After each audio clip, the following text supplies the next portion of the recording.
Welcome in, everybody, to the Power Option Podcast. Just out here running the damn ball from west to east. Out here for another week to talk about the games, Week 7. We're a little deep in the week this week, but we're still wanting to get an episode out and talk through some of this. Garrett, how are you?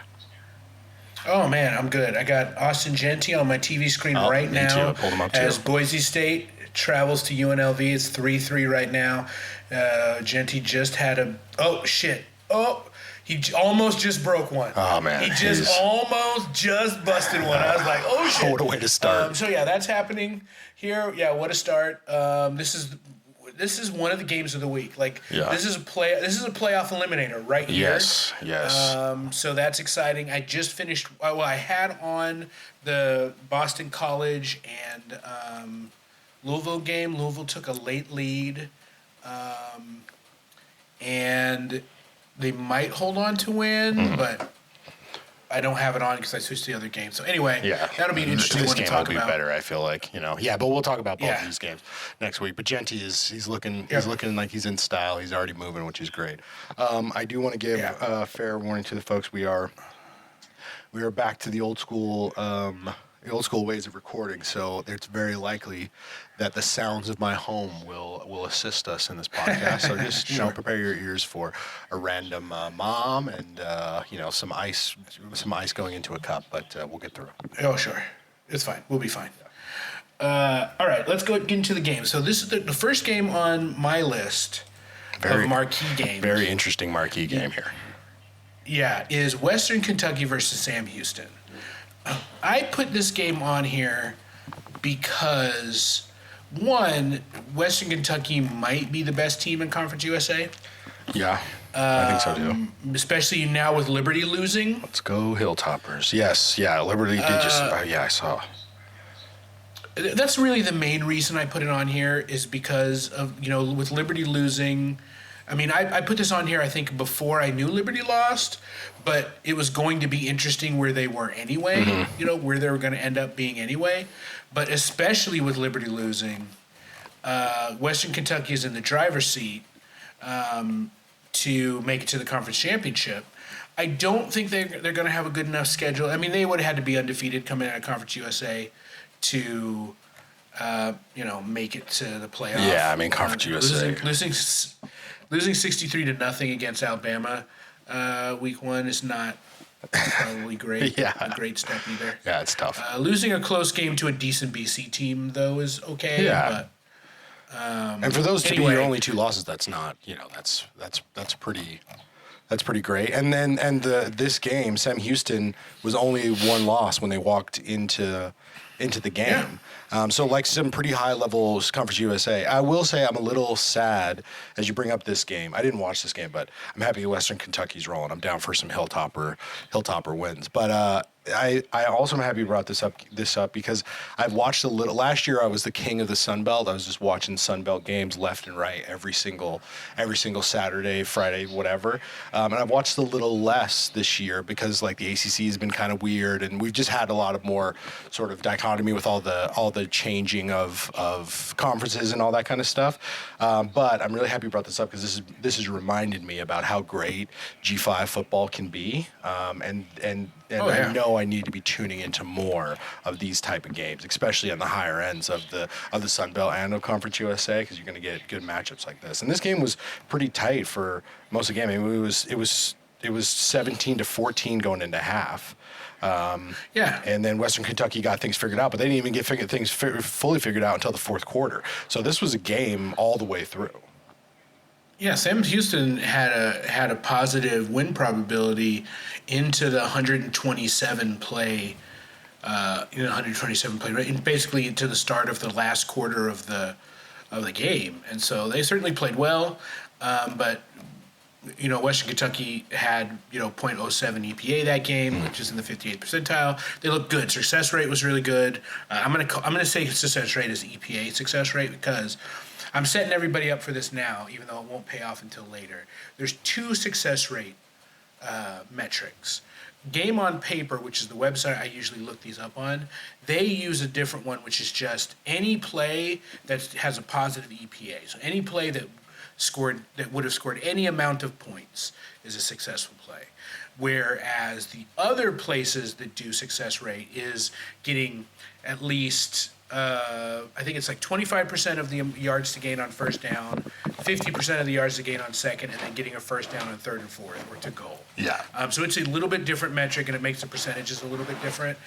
So that's going to be important only in that the measured success rate measurement that is part of the 5 factors, where you just say basically there's 5 factors in a game that if you're at like 75% of them, you're going to win the game 100% of the time, basically.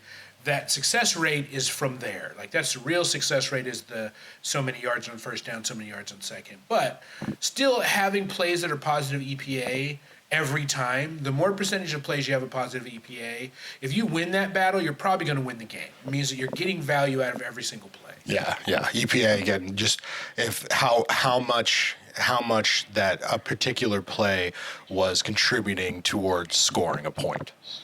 Yeah. And that means that the more percentage of your plays that are successful, it means that there's less plays where you might have got positive yards, but it's like, like 3rd and 8, if you get 2 yards on 3rd and 8, you're not gonna get positive EPA. Yeah, right? It didn't really matter for the scoring potential of the drive. Yeah, exactly. And depending on the part of the field, you might not get as much positive EPA. There's some plays that you're going to get positive EPA on that it's not going to go towards success rate, right? Like on first down, you might get 2 yards, and that's enough to get you a more positive EPA, but wouldn't be enough to call that a successful play. So that's where the difference lies. It wasn't important for me to spend this much time on it, but as we start getting into the playoff things, I start putting some advanced stats projections together. That's going to use real success rate, not EPA success rate. So that's why this is important. But Western Kentucky won the EPA success rate battle, not by a lot, but it's a big jump, 46%, between 41% and 46%. 41% is like average, 46%. Once the closer you get to 50%, the better you're going to be. If half of your plays are positive score, you're probably going to be doing well. And they won that battle. And they're not bad. They're not a bad team. They're right in the middle of the country. They're like 80th in EPA in total, which for Conference USA is going to make you competitive. Yeah, for sure. And I'm happy that another reason I'm happy that you brought this up.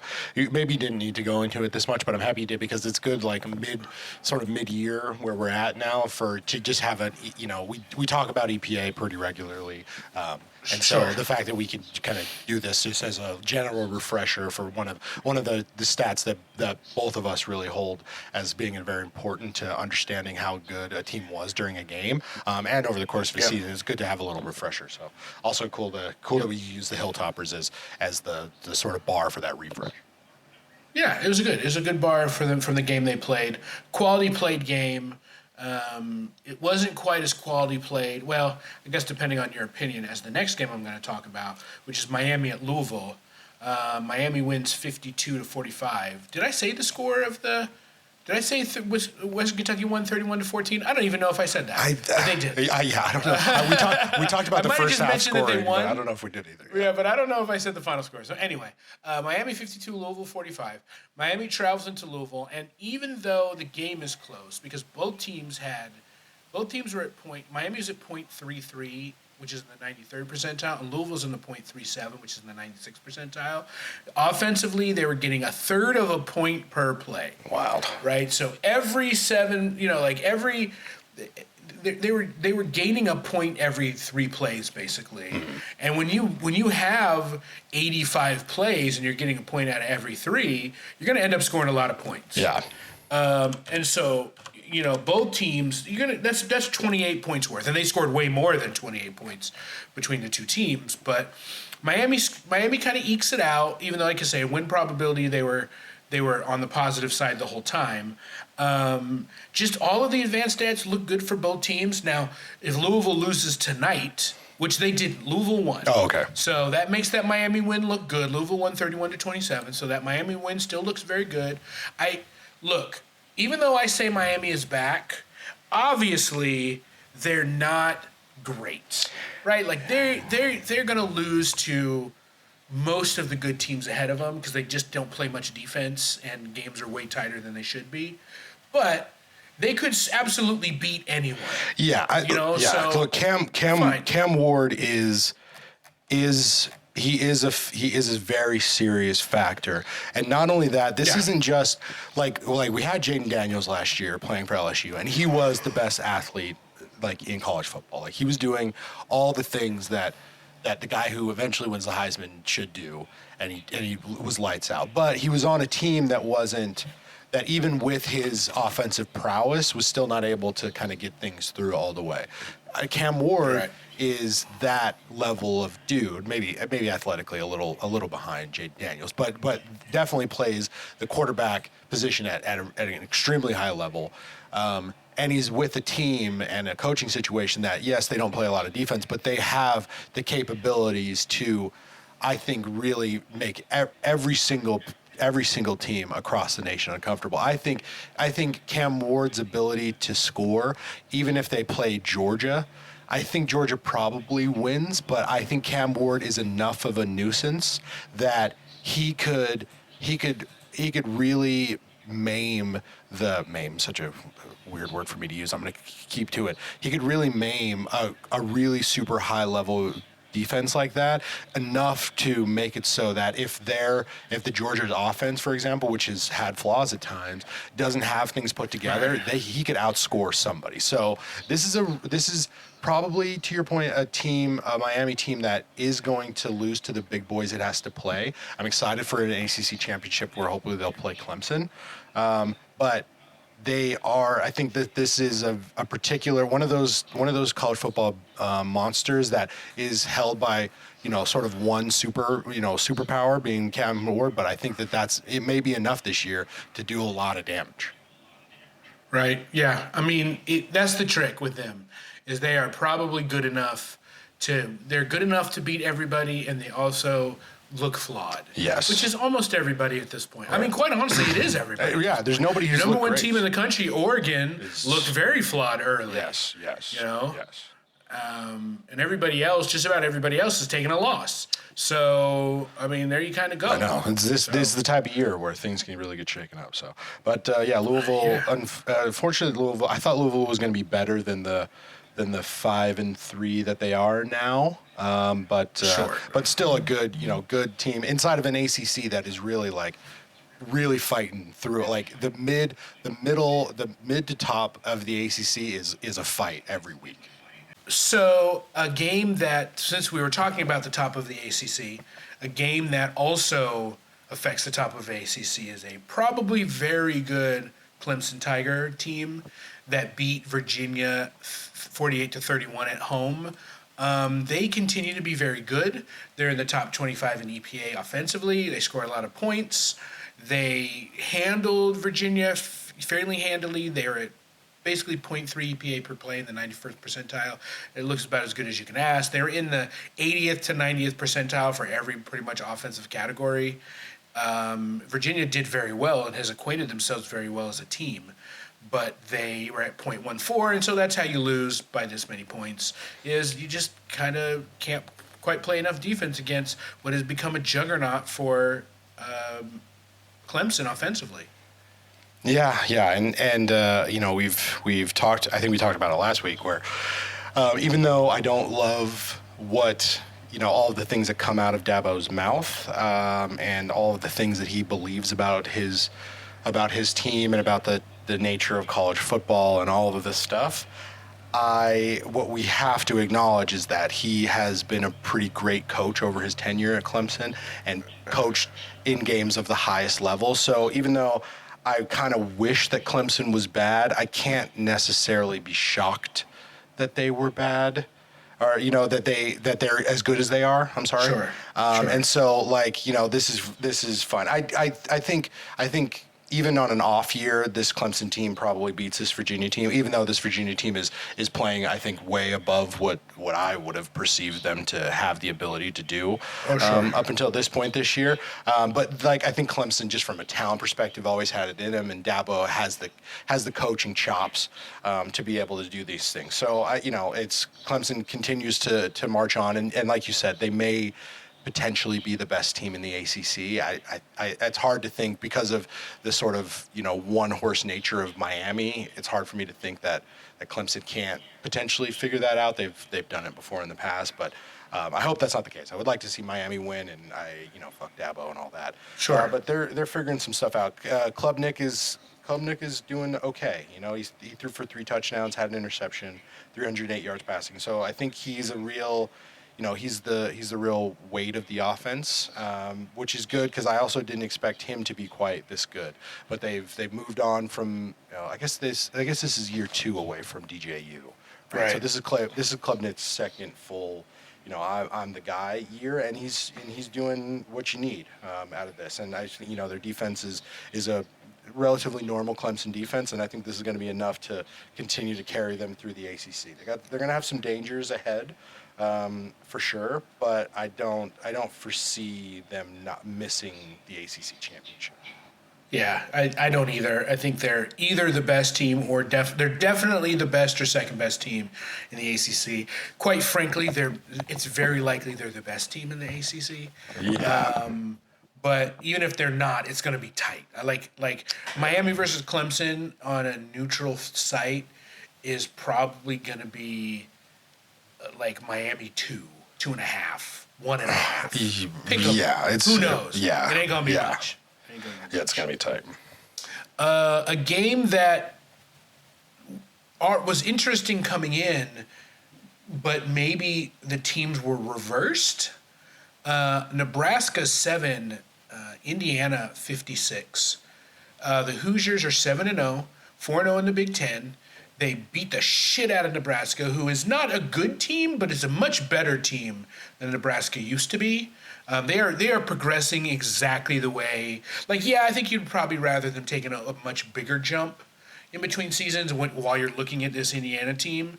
But Nebraska's more likely going to keep Rule than Indiana's going to keep Signetti if they do well. And so they're going to be okay. I think so.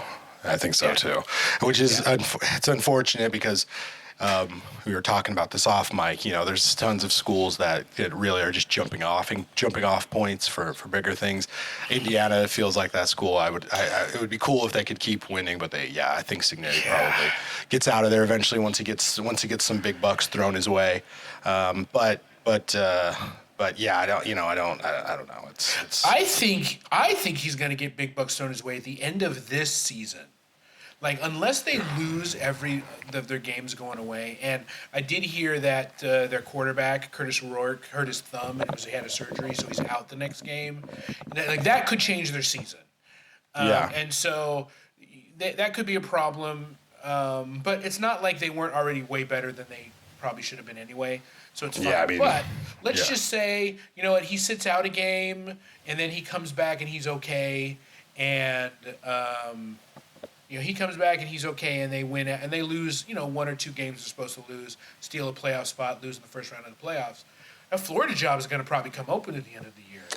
Yeah, that's a sexy job. I don't think the Utah job is better, but it's the Utah job could come open at the end. Right. Who depending on what the hell Prime decides to do after all Florida his State, breadwinners are gone. The Florida State job could come open and maybe he leaves. And that means the Colorado job comes open. The Baylor job comes open. And again, I don't think that's a better job either. But right now in the world of college football, a good Big 12 program is better than an average to bad Big 2 Power 2 program. Because you're going to play killers all the time. Where he could go to Baylor and win the Big 12 in a year and get a playoff spot. He can't. He's not going to win. Even if they maybe win the Big 10 this year, which would be a miracle, right? Honestly, that would be crazy. But even if they did that, it would never happen again. You cannot expect Indiana to win the Big Ten. Now, does that mean but they do absolutely have a chance to go to the playoff because where they are? But I think the road to the playoff is easier for a good Pac-12 team or a Big 12 team than it is for the not top 4 of the SEC and the Big Ten. And so Yeah. the Indiana job is not going to be may not be a super attractive job long term. So anyway, the whole point of this is Nebraska is fine. They didn't look very good this game because they still don't have, like, Raiola is developing, but he had 3 interceptions, and that's not going to do the trick. And like their passing game isn't there, right? And that's okay. He's super young, being developed. They're going to make it to a bowl. Like, I think they play Ohio State next, and they're not winning that game, of course. Right. Well, I mean, of course, but I think, Yeah, I guess of course. No, I don't know. They got beat so badly by Indiana. I'm just going to stick with my of course. I'm okay. I'm comfortable. Okay, all right. I'm comfortable with that, of course. But it's fine. Hey, they get 7 wins this year. Wow. They get 7 wins this year. I promise you, I guarantee that they will be ranked going into next year. I guarantee it. Yeah, it means that this machine that they're building is actually working. Yep, it's feasible. It is so big. It is big waves. Other than that, I'm mentioning this game because holy shit, Indiana! Like, I'm really disappointed about that injury because I think it might derail them. Because if it didn't derail them, that's like a top 5 offense in the country, and I don't think there's a defense that could stop them so long term. They'd be a really interesting matchup against a lot of teams. Yeah, seriously. So hopefully, Rourke is hopefully it's not the Achilles heel. Hopefully they can. He's as high level of a coach as his presses would tell you he is, and hopefully he keeps winning regardless of hopefully the depth in his squad allows him to keep winning, because I want to see this experiment keep going. I'd love to see a completely undefeated Indiana just because of the absolutely absurdity of that. Yep, I think it would be great. A game that's really only on here, which I shouldn't even say that about this game. It was certainly a marquee matchup, but these two teams are not great. Alabama loses to Tennessee 17-24. The reason that it's really only on here is because it was a playoff eliminator in the SEC. The team that lost this game really is going to have a really tough battle to make it to play, because they're not good enough to feel comfortable about them upsetting anybody. Even though they've kind of gotten their upsets out of the way. Alabama losing it, though, that pretty much eliminates them. A loss against Vandy, who's good, who's a decent team, and a loss against Tennessee on the road just means that you probably don't got it. Tennessee isn't great either, I would feel but like win. It's pretty hard. Yeah, it's going to be hard. It's not. Is it impossible? Of course not. No, because it's Alabama or whatever, and the committee is it. But I just don't like Tennessee is. I'm fine with them. They are who I think they are. I think that's they're going to lose again. What I'm willing to say. They're going to happen. They're going to lose again. They just didn't. Especially the first half of this game was so weird. Nico just looked off. I had a moment where I was like, Alabama's going to win this game by 400, and then they picked it back up, which I think says a lot more about Alabama maybe than it does Tennessee. But they're just not. They're fine. I don't know what they do against Texas or Georgia. Probably, other than getting beat. I can't imagine unless they play the game of their lives. Or do they have a chance to really beat the top end of the SEC? But I don't know. We'll see. It was an interesting matchup. One of, I agree, of pretty subpar teams as compared to the rest of the SEC for sure. But Alabama. Unfortunate for DeBoer, I'm sure he had weird people, appearing by his house and people driving past, and really, I bet he dealt with some weirdness down there in Tuscaloosa. Now they got two losses. Hopefully him and his family are all right. But it was a fun enough game, I guess. Yeah, it was a fun enough game. I think that there's going to be some teams that don't feel deserving that are going to be in the playoff, and that's okay because they're going to have to win games, to win a championship. So I'm okay with it. And it's not like Tennessee statistically, defensively strong, offensively strong, but they kind of beat up on worse opponents, and I think they're fine. Yeah. Another notable game, mostly for the team that won and maybe for the team that lost. Michigan's season is kind of now over.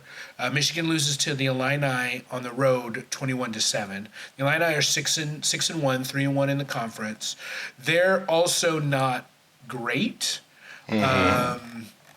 So I don't even know that they're necessarily worth a lot of conversation yet. That they looked ugly against a Michigan team that's not very good. But it's more for the fact that kind of Michigan's eliminated. I was kind of eliminated Michigan from anything. I mean, they were already eliminated, but it kind of like Michigan's just going to be happy to go to a bowl team, and they'll have to see if they can reload. But the Illini 6-1. They have nice seasons like this. Burt Bielema is probably a better coach than I would have given him credit for with what he's done there. I agree. And how consistently he's built that team based on defense, which you can kind of do in the Big Ten. You can kind of steal some wins by just having the best defense because offenses in the Big Ten, except for a couple, aren't great. Michigan's wasn't great. Penn State's isn't great. Ohio State's is great, but after that, like Oregon's is great probably, but everybody else's isn't. So you can kind of steal. You can kind of steal wins, but you got to you have to have a consistent elite defense, and the Illini have kind of done that. The defense. I think it's a real. It's got some Iowa notes to it because offensively they're not. Luke Altmaier is a quarterback. Yeah, he does play the position, but he went 9 for 19 for 74 yards and a touchdown and an interception. But then he ran the ball 64 yards on 9 carries with the touchdown. Yeah, that's what you want out of him. You only want him to pass 12 times if you can help it. Run the ball. Yeah. He passes 12 times. You win by 3 touchdowns. You can't ask for anything more. That's perfect. Yeah, it feels a real journeyman type of stat line here. Like not enough to impact the game. Obviously, 2 touchdowns, but then not enough mistakes to make it so you're off putting your defense in bad situations and all that kind of stuff. Which is I think exactly what they need to continue to do what they're doing. This is another bar that I wouldn't necessarily have expected out of another team from the Big Ten. I thought there were going to be less than this. I would have expected Illinois to have 3 losses by this time, but they keep powering through, and I'm here for it. Especially because now I hope that this shuts people up about Michigan, because I kept hearing these people talk about Michigan as if they were going to be anything this year after everything that happened last year, and I think people just want to say they want a championship so they can be around, and I hope that this loss makes people just shut up and say, yeah, look, they're going to be hurt. Let's just let them be hurt, and it's fine. Like, we don't need to talk about Michigan as if they're going to be great right away. They'll come back. They'll get another Harbaugh in the future and pay $1 billion for some other coach and do what they're going to do. But like, let's just all be on the boat of Michigan is not good, and let's just let that be. Yeah, that's fine. They didn't put any talent in place, right? So they now have a coach that's going to get a recruiting cycle, going to get an NIL cycle, and this is where he's going to have to show if he can put together a competent offense. And if they do it, then Michigan will be a top 20 team again. Fine. They're unlike our conversation that we had off topic about Utah and how good is Utah going to be if the regime dies. Michigan is a brand that's lasting, always will have access to talent. They don't even have to have a great coach there to be good. A great coach will just win national championships there. So I'm not worried about them, but this season is a squash season. Yeah. I hope we can keep the squashness for this season. Just let them be bad, and it's okay. Yeah, and then move on. The game of the day probably was Georgia 30, Texas 15. Look, there is not even that much to say about the game. Georgia pretty much did what they wanted. Their defense was the best position on the field. Texas's quarterback room, unfortunately, is their weakness, where Quinn is sometimes fallible in big games, and the Manning kid just hasn't. I mean, he's a freshman. He's a kid. Right. Like, yeah, he's got the Manning name, but you can't put him in for one series against Georgia and think you're gonna have positive things. And you can't expect to just switch to him just at some point and be fine. It's just not going to work that way. See, Quinn's got to take you there. Yeah, that part is like, that part puts, I think Sark deserves, I'm sure he's getting a ton of blame, but I hope he gets more, because like that was such that seemed like such a silly thing. There's that quote: "If you have two quarterbacks, you don't have any." And like, Right. I think, like, if he believes that Ewers is dealing with some confidence issue in big games, they're the best scenario for this Texas team is to have more big games over the remainder of this season. And how are you gonna instill confidence in a guy who's already dealing with? He has to be, on some level be dealing with a complex of some like your little brother is better than you in every way kind of thing, because he's getting every bit he walks around the Texas campus, and it must be like, oh, what was Manning doing at practice? Have you talked to Peyton? Like, did Eli come to practice? What's going on? Like, do you think you're going to be able to keep your job? And then Sark in the middle of a game for one series takes you out to put in Manning, who is fine, but we don't know anything about him really. Well, yeah, not that he's bad. He can come in and his scrambling ability, whatever. It's not like, I mean, I wouldn't expect him to be able to come in and give you the level of spark you'd need to beat Georgia, but it's fine if you just think Quinn doesn't have it. But I think what you said is really valuable. If your established starting quarterback isn't going to be good enough to break the hull of the Georgia Bulldog defense, then I don't give a shit who it is. Like, there's like four quarterbacks that in the country that you could put in there. And I don't know if you stuck Cam Ward in there if they were going to come back. I don't know if you put Gabriel in there if they were going to come back. Like, I don't know who you put in there, but of the people you put in there, there's like 3 or 4 that even give you a chance to come back.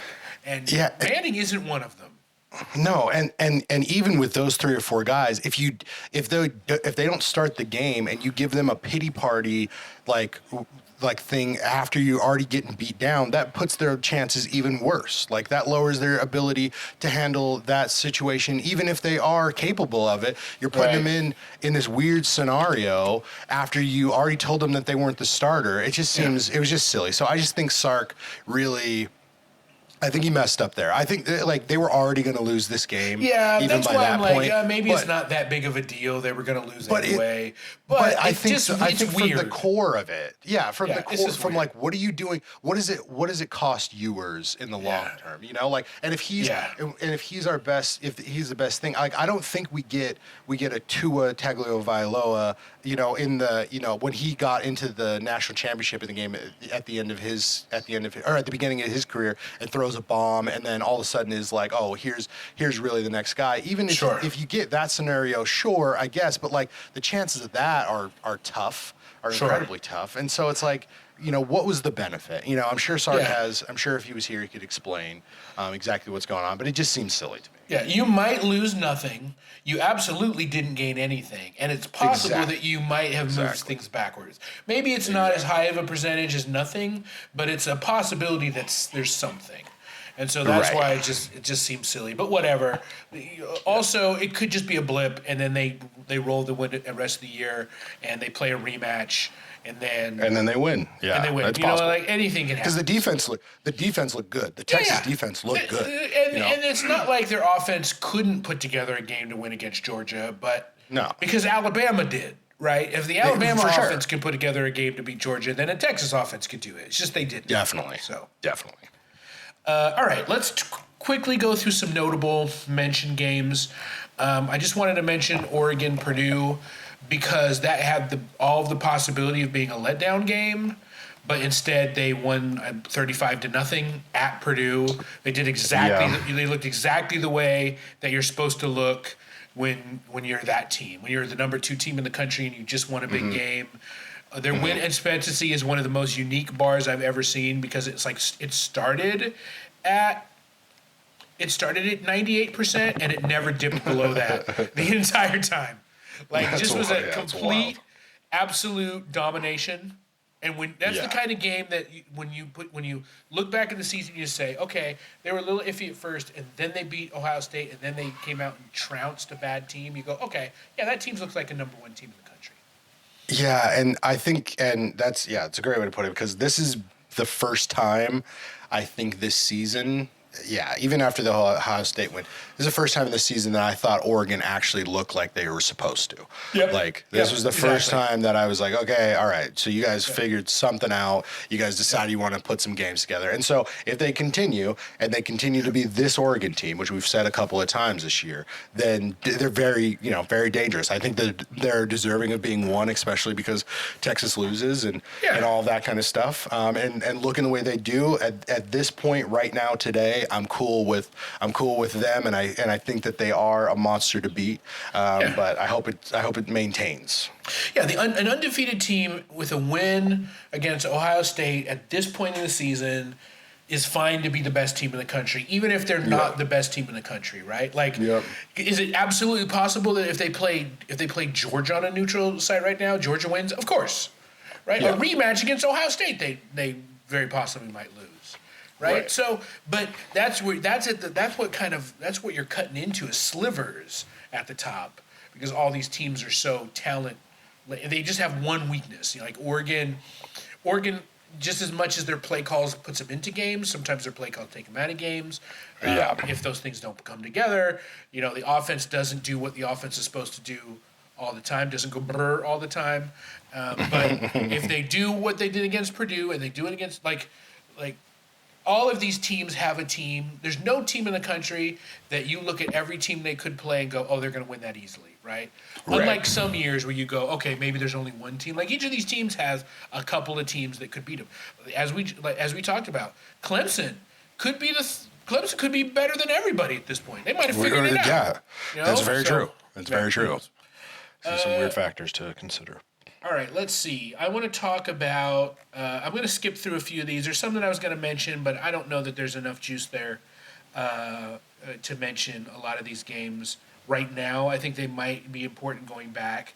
But I do want to mention North Texas versus Memphis. And I only really want to mention that game because it was nuts. 44-52, North Texas loses to Memphis. Memphis is 6-1, 2-1 in the American, and the American is so good. The American champion could come out, is gonna have a good shot at the playoff, especially with Boise State currently losing. I don't think they lose, but if they do lose, then Boise State out there, and Memphis did all the things offensively. For a game they only won, 52-44. They're at 33.33 EPA per play. They're at 49% success rate, which is in the 83rd percentile. Almost 8 yards per play, almost a third of a point per dropback and a third of a point per rush and 8 yards per throw. Like, offensively, they're crazy. They're nuts. And North Texas had 111 total plays. Like, that's crazy. That's crazy. So I just wanted to mention it because it was just a unique box score. And those are two teams, Memphis and North Texas, that if they're on, folks, you should watch them because they do offense real well, especially in the American. Yeah, and the American is, man, I was gonna say it's deep. I don't know if the American is deep, but the top half of the American is wild. Like 6-0 Army, 6-0 in conference Army, 4-0 in conference Navy, 3-0 in conference Tulane, and then you got a 2-1 Memphis, 2-1 North Texas in conference at this point, and that means that there's going to be some real high-level big games even before the American Conference Championship, and then in it, I mean, it's very likely that it's possible that we'll have an undefeated Army or Navy there, which is just insane to think about. And then on top of that, but you have to remember, if that's the case, then one of those teams beat Notre Dame. Just a side note. Right, which is also a crazy situation, but one that is very real. Yeah, absolutely. No, that's it's very, very real. Possibility.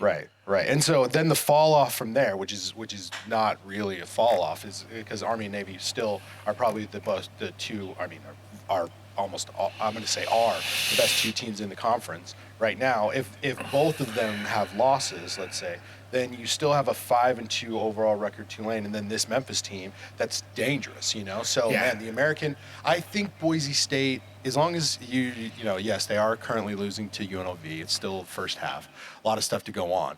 But with all the buzz that's going on, and luckily the Mountain West does look good through a lot of the teams, in the Mountain West Championship game will be with two very good teams. Like, I think that Boise State, or very likely Boise State can eke it out. But look, if they even slip a little bit, it's not going to take very much for any of the top 5 teams in the American to take that spot. Yeah, here's the thing: the Mountain West is bad in a general sense. These two teams that are playing right now are the best two teams in the conference by a hyperlink, by a space jump. The only teams at it. So here's the thing: Boise State cannot make a playoff if they lose this game, even if they come back and win a rematch. UNLV, their only shot of making the playoff is by winning this game.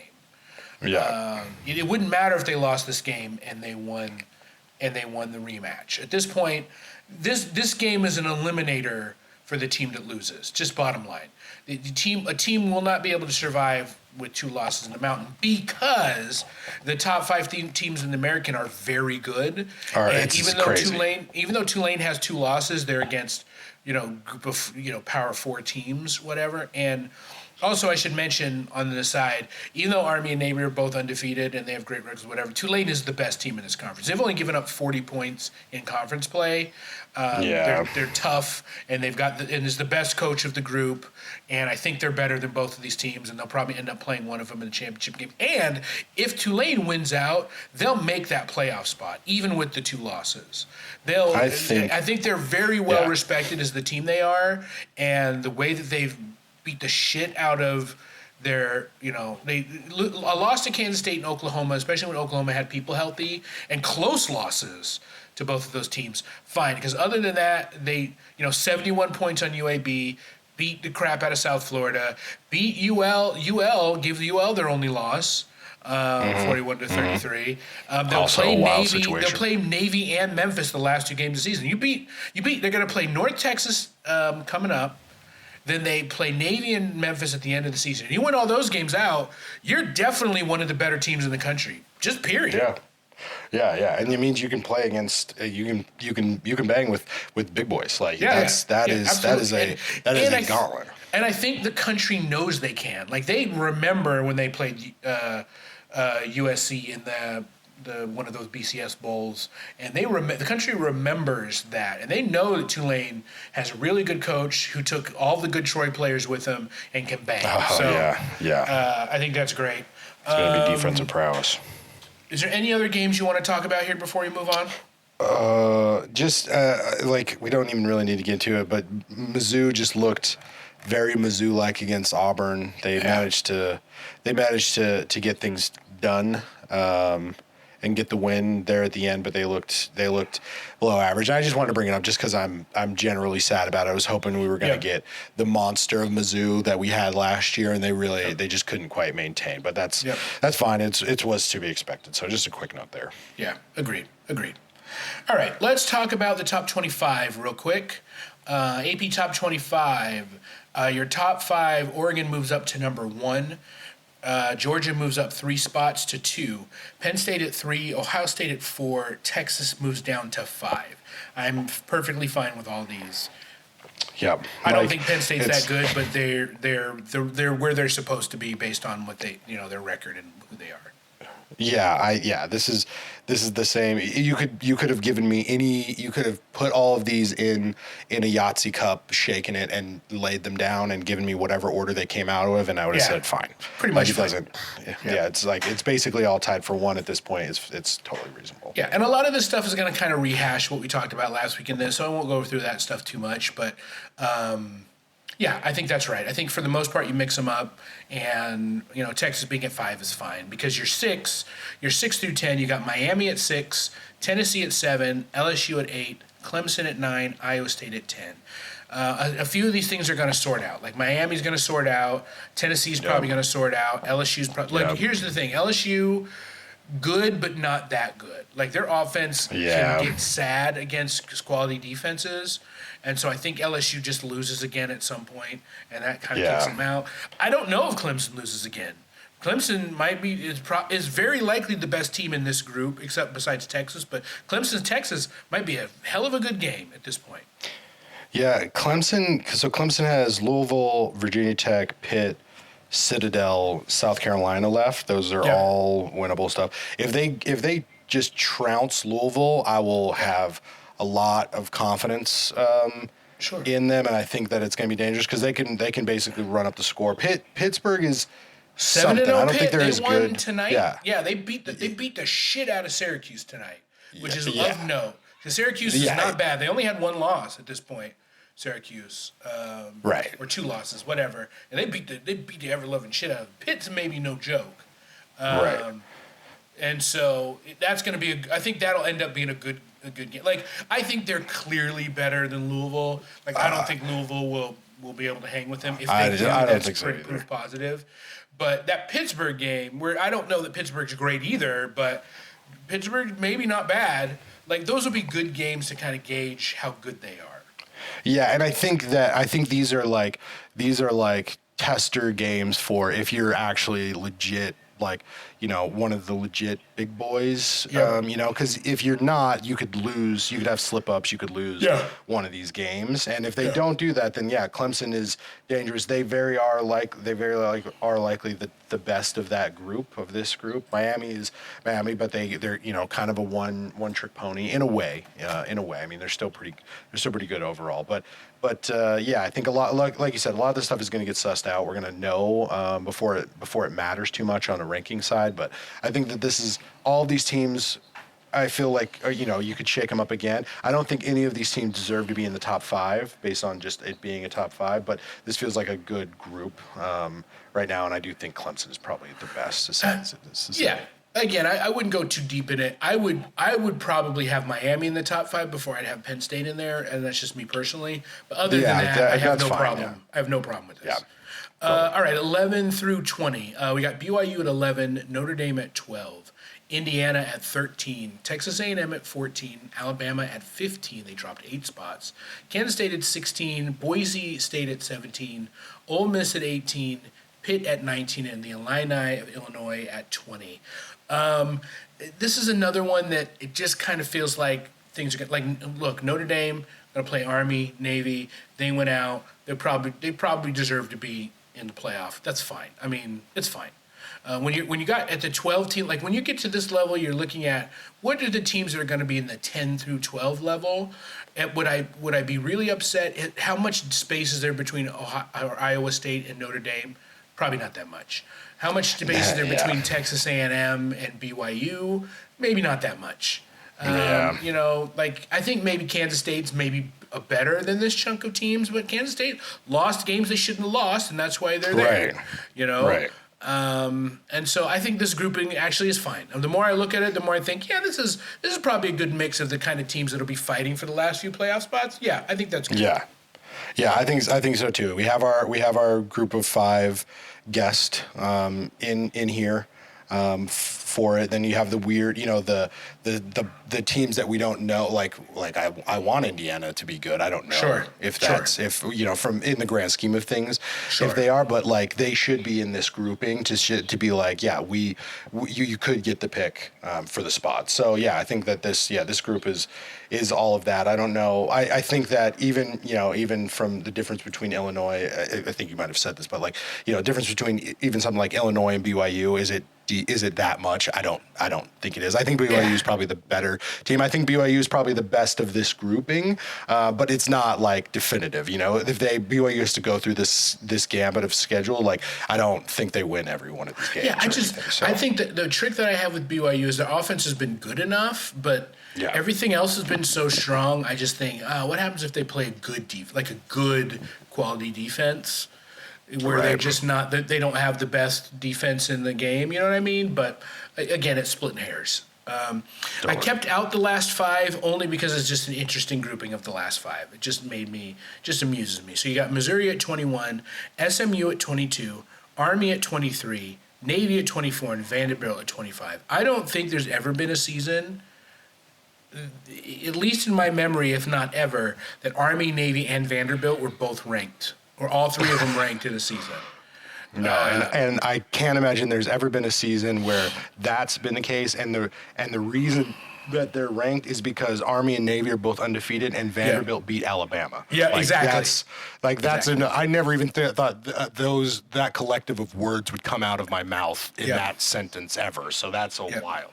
Yeah. Oh, and by the way, SMU is also undefeated at the top of the ACC and could just as easily sneak up on everybody and play in the ACC championship and could steal something from Miami or Clemson. So which would be awesome. Yeah, but that's top 25. Super interesting top 25. It's nice to see a good chunk of smaller schools. Other schools that really could be in there. Like I said, we talked about Tulane, who didn't have any votes because they're still just out far. But I think Tulane wins out. 6-1 Washington State had some votes. They were just outside of Vandy. UNLV, who will absolutely be ranked if they win this game tonight. Oh, for sure. Yeah, Duke 6-1. They got some votes just because they got some votes. But I think nobody thinks that they're any good. As nice as their record is. So, all right, that's that. All right, let's talk about next week's games. Week 9. Week 9er? Yeah. Yes, week 9. So the games that Rutgers and USC has kicked off. Currently, USC is up 14-3 through the first quarter. I couldn't watch it because the Dodgers just won Game 1 of the World Series in extra innings. So that just happened. And Boise State is down 6-10 on UNLV. So those games were live.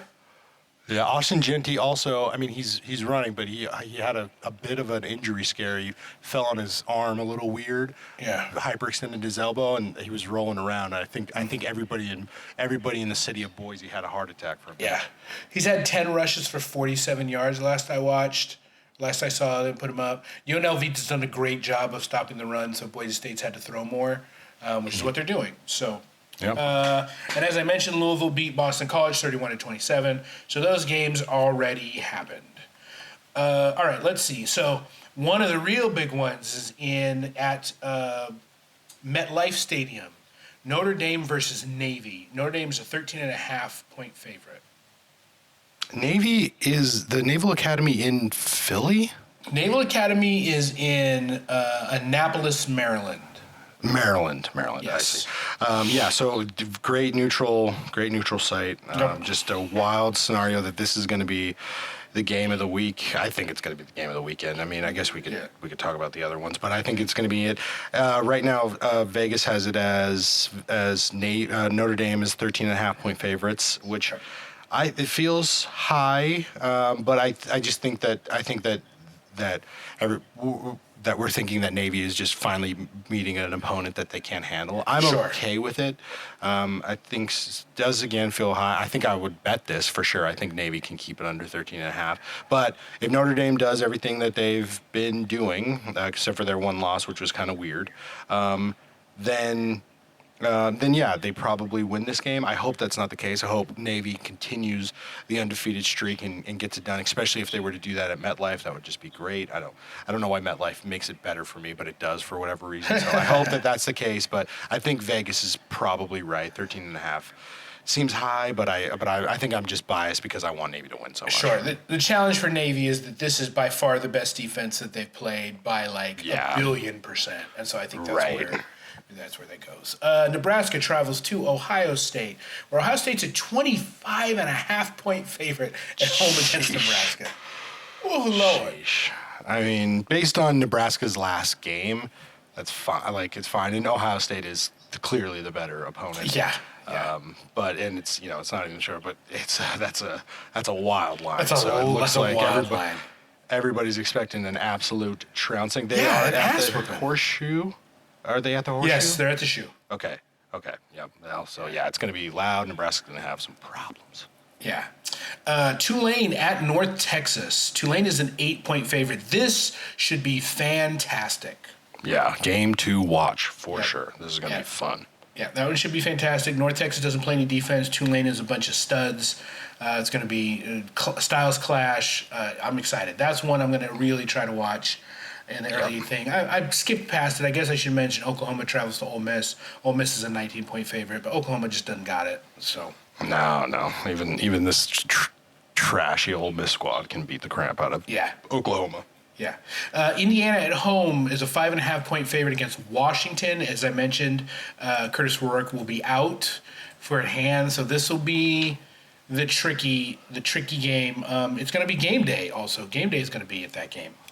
Oh, that's a weird pick for game day, but I mean, I guess they didn't know that Rourke was going to be out of stuff, but that still just feels odd because Washington is 4-3 this year. It just seems like a weird one, but I'm happy that Indiana's getting some pub based on the year that they're having, so that's cool. I think Indiana's got this, but I hope that they get this so we can see the full sort of coaching prowess of what's his last name? Signetti. You know, and we can really understand what it is. Hopefully his team is like the total package, is the sum of its parts, and not just the hinging on one piece. Here's the thing. Quite honestly, even if Indiana loses out the rest of the season, it's kind of been a successful season for them. It's huge, yeah. I think that it's great. I think it's kind of an icing on the cake situation. But, they should. They're the guy that's going to be starting, Tavan Jackson, has started a few games from them. They've been giving him some play time. He's good enough. I think they'll be fine, at least against Washington. So hopefully. All right, let's see. We've got BYU traveling to UCF, where UCF is a 2.5-point favorite at home. Really? Yes. Well, UCF has been good.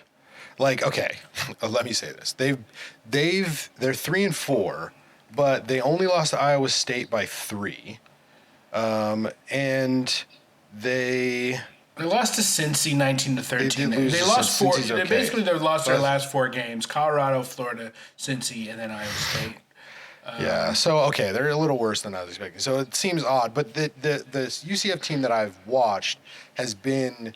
It felt like that they were pretty, UCF has been over the last, half decade or so, they've been around, they've been around to come to the end of the season, all that kind of stuff. I've gotten notes of that from them this year. I didn't think that was enough for them to be a point favorite against BYU. I assume the travel has something to do with this. Maybe, Vegas just doesn't believe in BYU quite enough. And, I just think that Vegas just hasn't. It's not ready to set to BYU yet.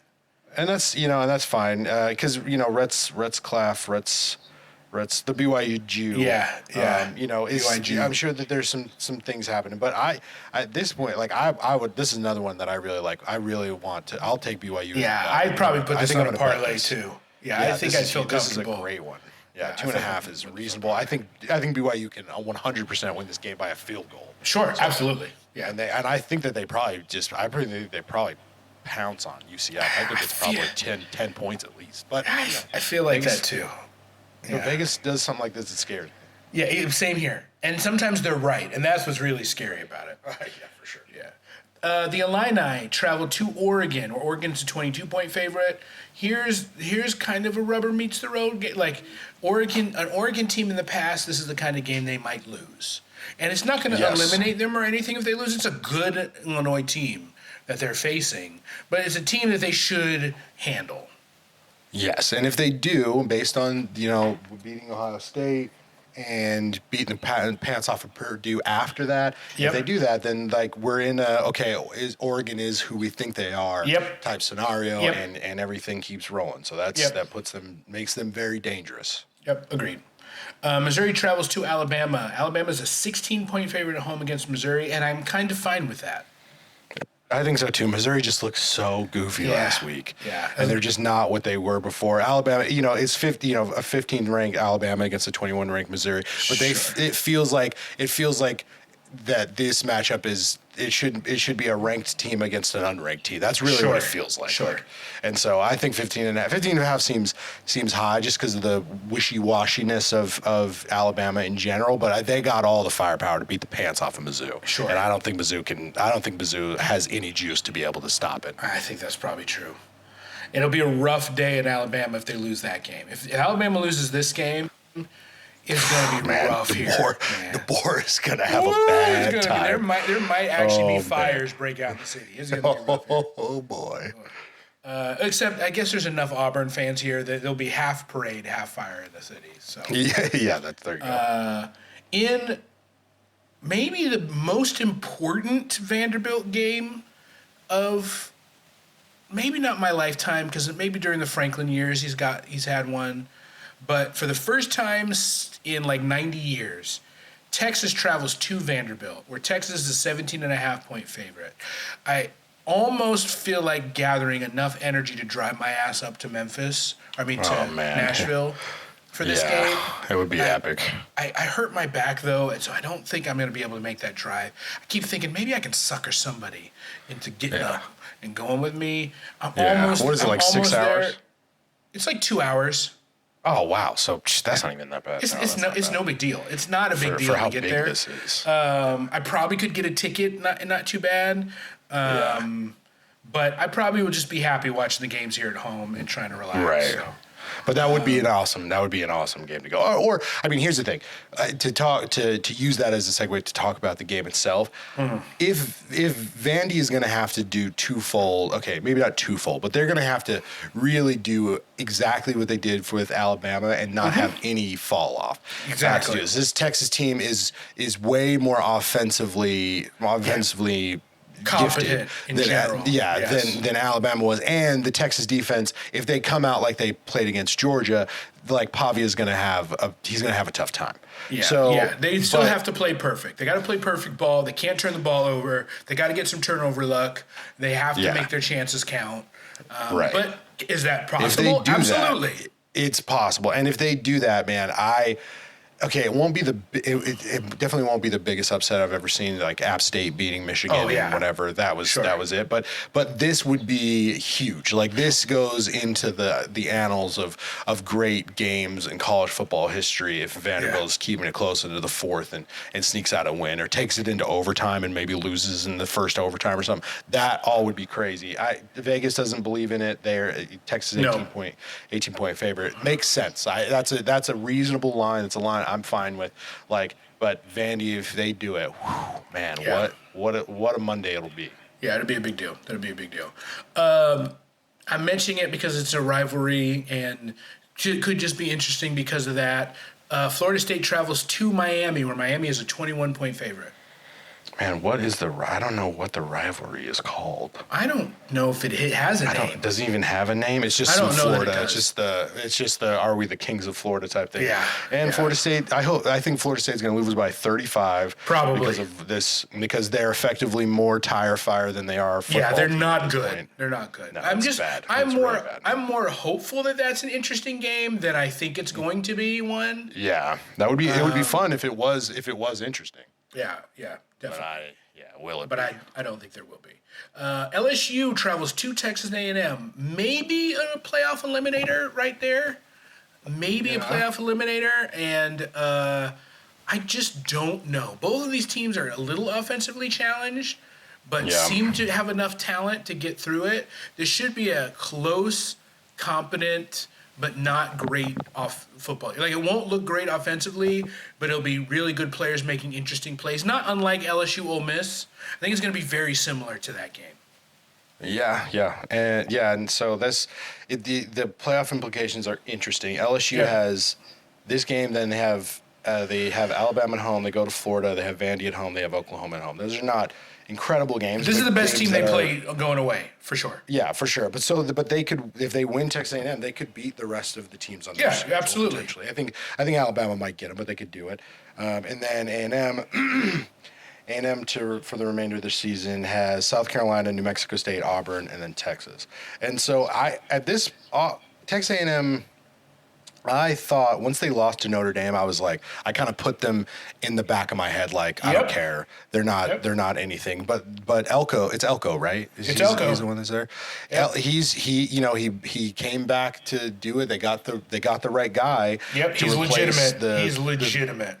Right, and that is a reasonable, incredibly reasonable SEC schedule. Well, I mean South Carolina, and Auburn, and then if you beat Texas, oh boy, all of a sudden that's the thing. I don't know if they have it, but we're starting to build a resume at this point. That's leading me to say, why am I doubting them? I mean, this will do it. You win.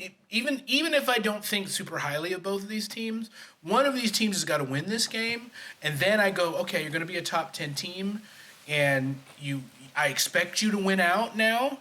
Like, I have to take you seriously, but I expect you to win out. Like, that's where we are, because I think both of these teams are a little fraudulent, but they're both 6-1, and they both could win out. Now just take the Texas A&M. Could mirror Georgia by playing really good defense and being just competent enough on offense? They could. Yeah. And so could they beat Texas, and then all of a sudden they beat Texas, then they're going to play in the SEC championship game. So anyway, there's a lot of season to go, but this is the kind of game that these big conferences with a bunch of teams should at least have all the time. You should at least have two quality teams playing each other regularly in these conferences to kind of eliminate them and to figure out who's good and who isn't. So that's great. Yep, totally. I'm going to mention Michigan State, Michigan, because now it's more important. Like, they're both 4-3. Michigan's a 4-point favorite. I don't have a lot to say about it, except it might be interesting to have on just because it's like these two teams are close together now. In the rivalry. Like, this is interesting because now it's a real game. Right.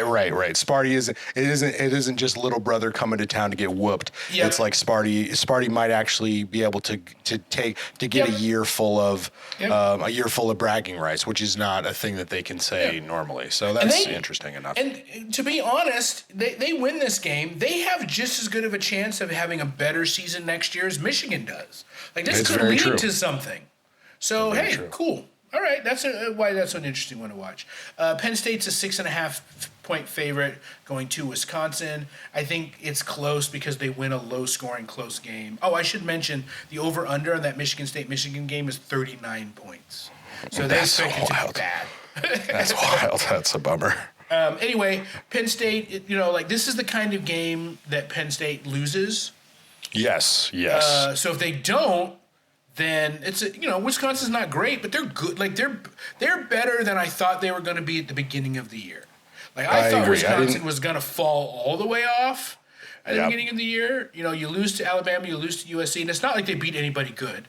They blew out Purdue, they blew out Rutgers, they blew out Northwestern, but they blew out Purdue, Rutgers, and Northwestern. Like, finally, it's the kind of thing that they've been trying to put together there. And so, they got to play Penn State and Oregon. Could they beat Iowa, Nebraska, and Minnesota? Sure. Could they lose to Iowa, Nebraska, and Minnesota? Sure.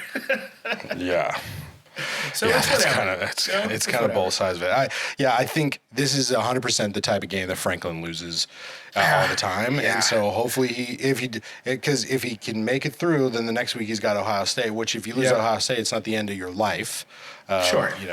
You can manage, and then you got Washington, Purdue, Minnesota, Maryland, which by the standards that they've set thus far, those should be winnable games for them. Yeah, it should be winnable. So this is the hump for Franklin. This is the yearly hump that a lot of times he's not been able to do it. So if he does do it, I don't know. I think I've said this before, but I'm a little bit more of a lover this year of Penn State than you are. So I think that they are deserving of their spot, but I don't know, really what their top end is. But if they win this game, and especially if they win this game pretty definitively, I will, I'll keep pounding my chest for them in hopes that they can actually do some un-Franklin-like things and get some wins that, where they normally wouldn't, which Ohio State maybe. I don't know that they're not deserving. I just want them to show that they're deserving or not. You know what I mean? Yeah. It's this is the type of game that's they could be one of the top 4 teams in the country. They just don't look like it. You can't watch one of their games and go, "Oh, I know for sure this is a really good football team." Right? It's just like, okay, you beat the teams you're supposed to beat, as you always do, and then you lose to a big boy. And I don't know that Wisconsin might not be that big boy, so they might roll on Wisconsin, and I still will feel the same until they actually do something big. They actually look like the way a top 5 team should look all the time. Right. Kansas travels to Kansas State for a rivalry game. Kansas has just absolutely fallen off, but Kansas State's only a 10-point favorite, maybe because of the rivalry nature of it. I think Kansas State should beat the shit out of Kansas. I hope so. Yeah, I think so too. I think it should be because they've been beaten. I mean, Kansas State, other than the weird losses that they've had, they've been putting the pounding down on everybody. Yeah, so tough. I think that they win this game by 2. I think what's the line? It's I got 10. Yeah, I think they win by 14. Yeah, yeah, fine. SMU at Duke. So Duke is 6-1, which I mentioned earlier, and nobody believes that's a legit 6-1, but still, Duke is 6-1. Yeah. You can't take away 6-1 from anybody. That's a big deal. SMU, as I mentioned, is one of those you just got to kind of look, don't pay super big attention to them right now. I mean, you should watch them. You should watch them when they play. If you just are flipping through, because at the 7 o'clock p.m., time frame between Auburn and Kentucky, some of these games could be to a point where SMU Duke is a flip back game. So keep an eye on them. But they should handle Duke just fine. I think so too. But the ACC has been beating itself up, so this could be another one of those moments. Duke wins this game. They're ranked. They're ranked, and people have to take them a little serious. Who did Duke lose to? Duke lost to Georgia Tech, which is not a terrible loss. No, that's a pretty good loss. I think Georgia Tech is still only 3 loss maybe at this point. Yeah. I mean, they play. I mean, here's the thing: they play SMU and Miami back to back, so that's going to prove. Look, let's just say they win both of those games. Let's just say Duke beats SMU and then beats Miami. Well, then all of a sudden they're back in.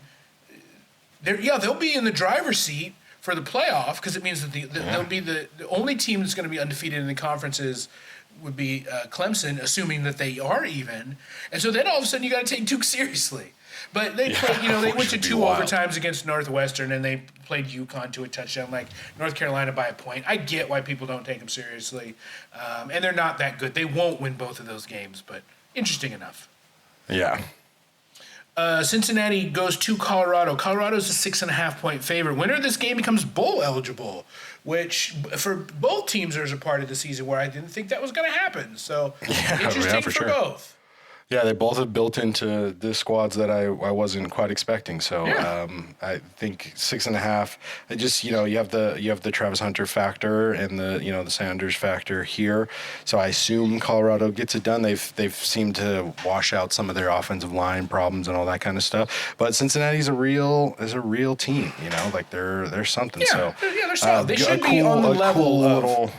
I think within a score is fine. Yeah, totally. 6.5 is good. Yeah, I think with a score is fine. All right, let's see. Any other games that... No, that was the last game that I thought was interesting, worth to talk about. Also, just to mention, as I mentioned, Syracuse lost to Pittsburgh. Pitt beat Syracuse 41-13. Kennesaw State beat Liberty, which I think we mentioned quickly.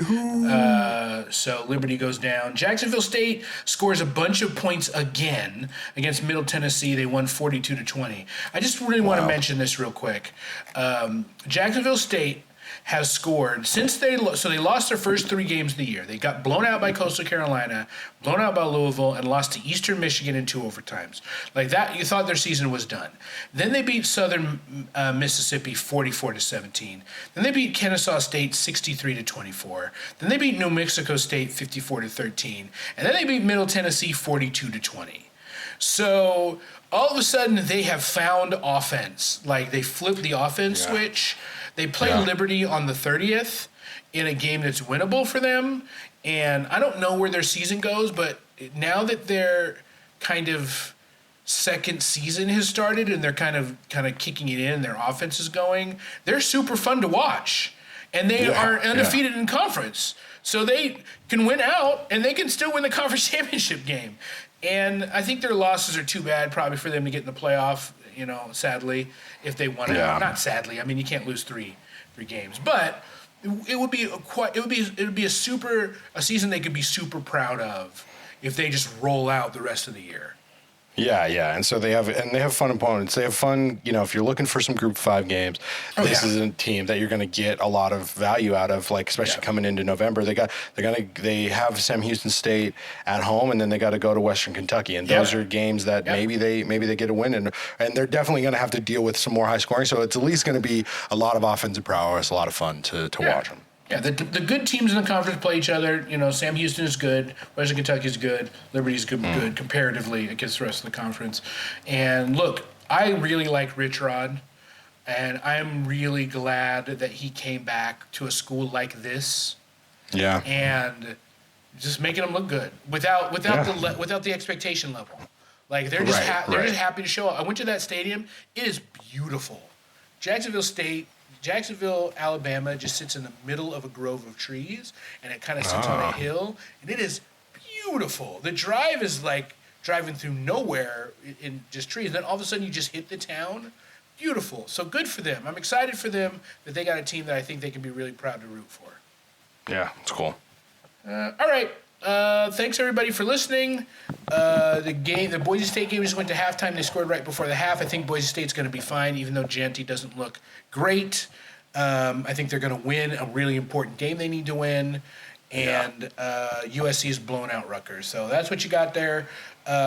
When you guys listen to this late Friday, Saturday morning, hopefully you'll get a chance to listen to this before the game starts, and we appreciate you listening.